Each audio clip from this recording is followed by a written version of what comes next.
Hello guys, so welcome back again in this video.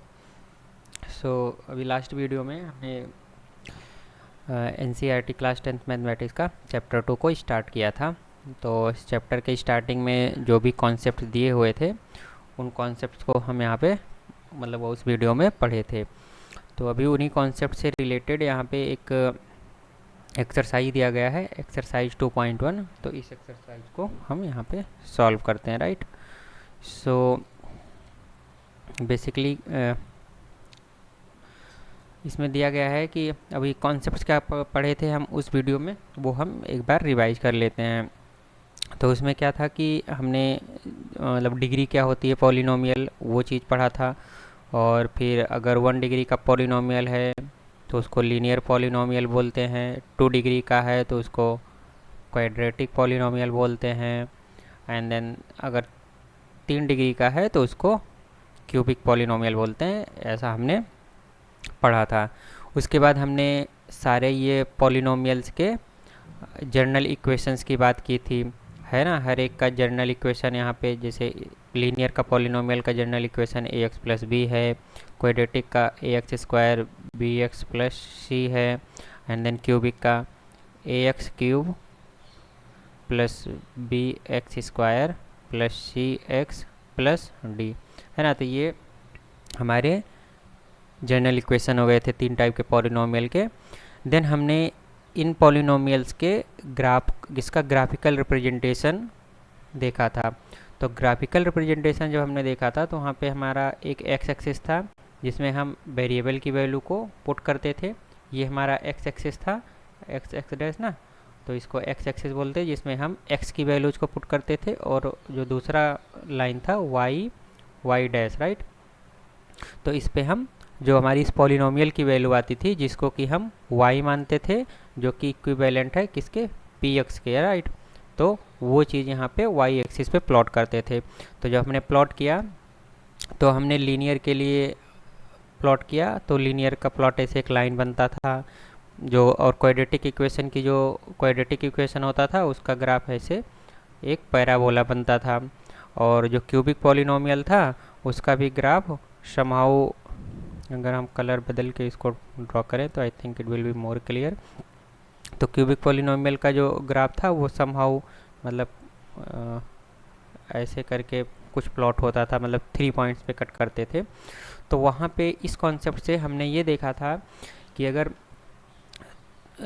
कोई भी polynomial है उसके जीरोज, और वो जब उसका ग्राफिकल रिप्रेजेंटेशन करते थे, है ना, पॉलिनोमियल के जीरोज, और जब उस पॉलिनोमियल का ग्राफिकल रिप्रेजेंटेशन ग्राफ पे प्लॉट करते थे उस पॉलिनोमियल को, तो उसके बीच में ग्राफ से ही हम देख करके बता सकते थे कि उस पॉलिनोमियल के कितने जीरोज हैं और कौन कौन से जीरोज हैं ना, हाउ मेनी। वहाँ से हमें ग्राफ को देख करके हमारे पास दो आंसर मिलते थे। वो आंसर क्या क्या थे, हाउ मेनी जीरोज, है ना, जीरोज, हाउ मेनी जीरोज। और दूसरा आंसर क्या मिलता था, just I will change my pen. दूसरा आंसर हमारा मिलता था value of each zeros, value of each zeros, right. ये हमें दो चीज़ें यहाँ से ग्राफ को देख के मिलती थी। तो हाउ मेनी जीरोज है वो कैसे पता चलता था, तो जो पॉलिनोमियल का ग्राफ है वो एक्स एक्सिस को जितने पॉइंट पे कट करेगा वो उतने ही नंबर ऑफ जीरोज होंगे, है ना। तो number of cut point on x axis, तो एक्स एक्सिस पे जितने पॉइंट पे कट करेगा उतने नंबर ऑफ जीरोज हो जाएंगे। एंड जो जिस पॉइंट पे कट कर रहा है ना, तो पॉइंट को हमने बताया था कि x, y से रिप्रेजेंट करते हैं। तो x का मतलब हुआ, x पहला वाला जो पॉइंट होगा x एक्सिस पे उतने यूनिट रहेगा, और y का मतलब y एक्सिस पे उतने यूनिट रहेगा। तो हर एक पॉइंट का जो x कोऑर्डिनेट होता था, x कोऑर्डिनेट जो होता था हर एक पॉइंट का, वही हमारा उस जीरोज की वैल्यू होती है ना। तो नंबर ऑफ जीरोज हो गए, तो मान लो 4 पॉइंट पे कट कर रहा है, तो हर एक जो चारों के चारों पॉइंट हैं उन चारों पॉइंट की जो एक्स कोऑर्डिनेट होगा वही हमारा उसकी जीरोज की वैल्यूज होगी। तो ये कॉन्सेप्ट हमने पढ़ा था। तो उसी कॉन्सेप्ट से रिलेटेड ये क्वेश्चन दिया गया है, क्वेश्चन नंबर 1, है ना। एक मिनट, सो क्वेश्चन नंबर 1 में जस्ट अ मिनट, हाँ ये क्वेश्चन नंबर 1 दिया गया। तो क्वेश्चन नंबर 1 में ये बोलता है कि graph of y equal to p x are given in the figure 2.10। तो ये नीचे फिगर दिया गया, इसमें ग्राफ्स दिए गए हैं बहुत सारे फॉर सम पॉलिनोमियल। तो कुछ पॉलिनोमियल्स के ग्राफ किए हैं। तो find the number of zeros in E series. तो यहाँ पे केवल हमसे नंबर ऑफ जीरोज पूछ रहा है, मतलब कितने जीरोज हैं इस पॉलिनोमियल के, वो चीज़ पूछ रहा है। उस जीरोज की जो वैल्यू होती है वो नहीं पूछ रहा है, राइट। तो यहाँ पे हमें एक ही चीज़ का आंसर देना है कि नंबर ऑफ जीरोज क्या है। अगर ये पूछता है कि नंबर ऑफ जीरोज कितने हैं and what are the values of each zeros, तो वो चीज़ हमें एक्स कोऑर्डिनेट जब उसका लिख देते हैं उस पॉइंट का, तो उससे पता चल जाता है। तो पहला वाले पार्ट में चलते हैं। तो पहले वाले पार्ट में ये ग्राफ दिया, तो यहाँ पे पॉलिनोमियल का प्लॉट ये दिया हुआ है, राइट। तो ये पॉलिनोमियल का प्लॉट एक्स एक्सिस को कितने पॉइंट पे कट कर रहा है। एक्स एक्सिस ये है ना, एक्स एक्स डैश, ये हमारी क्या है, ये एक्स एक्सिस है, राइट, ये एक्स एक्सिस है। और ये वाली लाइन जो है वाई वाई डैश वाली, ये वाई एक्सिस है। तो ये एक्स एक्सिस को किसी भी पॉइंट पे कट नहीं कर रहा है, तो इसके नंबर ऑफ जीरो जो हैं वो जीरो होगा, मतलब कोई भी जीरो होगा, नो जीरोज। इसका आंसर क्या होगा, नो जीरोज, राइट। तो ये हो गया। उसके बाद क्वेश्चन नंबर 2 पे जाते हैं। तो यहाँ पे देखोगे ये वाला जो पॉलिनोमियल का ग्राफ है ना, ये पॉलिनोमियल का जो ग्राफ है ये एक्स एक्सिस को एक पॉइंट पे यहाँ पे इंटरसेक्ट कर रहा है। तो एक पॉइंट पे इंटरसेक्ट कर रहा है, तो यहाँ पे नंबर ऑफ जीरोज 1 होंगे, राइट। तो यहाँ पे नंबर ऑफ जीरोज 1 हो गए। और यहाँ पे ये वाला जो ग्राफ है पी एक्स का, ये थर्ड वाले पार्ट में आते हैं। तो थर्ड वाले में आप देखोगे कि एक पॉइंट पे पहले यहाँ कट कर रहा है, फिर दूसरे पॉइंट पे यहाँ पे कट कर रहा है एक्स एक्सिस को, फिर तीसरे पॉइंट पे यहाँ पे कट कर रहा है, राइट। तो 3 पॉइंट पे कट कर रहा है, तो नंबर ऑफ जीरोज कितने हो गए, 3 हो गए, राइट। तो आई थिंक आपको ये समझ में आ गया। ओके, आगे बढ़ते हैं।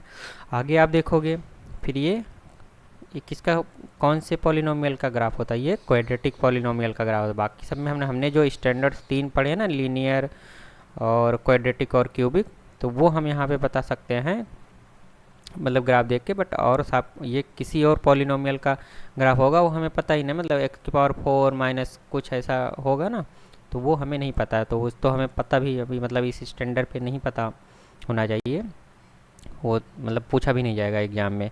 तो यहाँ पे ये वाली पॉलिनोमियल है, ये क्वाड्रेटिक पॉलिनोमियल का है, और ये 2 डिस्टिंक्ट पॉइंट पे कट कर रहा है, 2 डिस्टिंक्ट पॉइंट, 2 अलग अलग पॉइंट पे। तो यहाँ पे एक कट कर रहा है, एक यहाँ पे कट कर रहा है एक्स एक्सिस को। तो इसके नंबर ऑफ जीरोज कितने हो गए, नंबर ऑफ जीरोज 2 हो गए। उसी तरीके से जो ये वाला पॉलिनोमियल है यहाँ पे देखते हैं, तो सबसे पहले पॉइंट यहाँ कट कर रहा है, देन यहाँ कट कर रहा है, देन यहाँ कट कर रहा है, देन यहाँ कट कर रहा है। तो ये 4 डिग्री का पॉलिनोमियल का प्लॉट है, और इसके नंबर ऑफ जीरोज 4 हो जाएंगे। तो ये हमारा आंसर हो गया। देन आगे आते हैं लास्ट पार्ट में। तो लास्ट पार्ट ये 6 वाले पार्ट में क्या है कि यहाँ पे काउंट करते हैं। तो पहला पॉइंट क्या हुआ, पहला पॉइंट ये हुआ, फिर दूसरा पॉइंट ये हुआ, फिर तीसरा पॉइंट ये हुआ। तो जब एक ही यहाँ पे कितने पॉइंट हुए, यहाँ पे 3 पॉइंट हुए, तो यहाँ पे नंबर ऑफ जीरोज 3 होंगे, राइट। 3 डिस्टिंक्ट जीरोज होंगे, मतलब 3 अलग अलग जीरोज होंगे। तो जैसा हमने पढ़ा था कि अगर यहाँ पे जब हम ग्राफ प्लॉट करते हैं तो क्वाड्रेटिक पॉलिनोमियल में भी ऐसा करता है ना कि ये जाके टच कर जाएगा, ऐसे केवल टच करते हैं, मतलब एक ही पॉइंट पे कट करता हुआ जाएगा। तो उस समय जो हमारा, जैसे इस केस में है ना, हम क्या बोलते थे कि ए पॉइंट और ए डैश पॉइंट 2 पॉइंट पे कट करता था। बट इस केस में क्या है, ए और ए डैश एक ही पॉइंट हो गया, यही ए है एंड यही ए डैश भी है, राइट।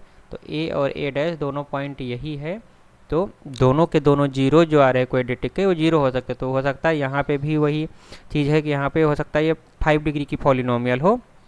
तो 5 डिग्री का पॉलिनोमियल है, तो एक जीरोज यहाँ से आ रहा है, और यहाँ पे ये दोनों जीरोज इक्वल हो जाएंगे, मतलब ए और ए डैश सेम हो गया, और यहाँ भी ए और ए डैश सेम हो गया। तो 3 ही डिफरेंट रूट होंगे, मतलब डिस्टिंक्ट अलग अलग 3 ही रूट आएंगे। बट ये ग्राफ हो सकता है 5 डिग्री का पॉलिनोमियल का हो। तो ये कॉन्सेप्ट आई थिंक आपको समझ में आया गया होगा कि अगर एक्स एक्सिस को केवल टच करते हुए एक पॉइंट पे कट कर रहा है तो वो दो जीरोज होते हैं, पर दोनों जीरोज की वैल्यू सेम हो जाती है। अगर दोनों जीरोज की वैल्यू सेम है, मतलब एक्स इक्वल टू 3 है और एक्स इक्वल टू 3 है, तो 3 है तो मतलब एक ही हुआ ना, उसको दो थोड़ी ना मानेंगे। भले ही वो दो, मतलब दो पॉइंट रहते हैं, दोनों पॉइंट कॉन्साइड कर गए तो वो इसकी वैल्यू एक ही हो जाएगी। तो यहाँ से दो की जगह पे एक ही मतलब कंसीडर करते हैं, एक ही वैल्यूज को कंसीडर करते हैं। तो ये हो गया। ओके, सो आगे दूसरा कॉन्सेप्ट दिया गया है, तो नेक्स्ट कॉन्सेप्ट को हम अभी नेक्स्ट वीडियो में पढ़ते हैं। Okay, thank you very much.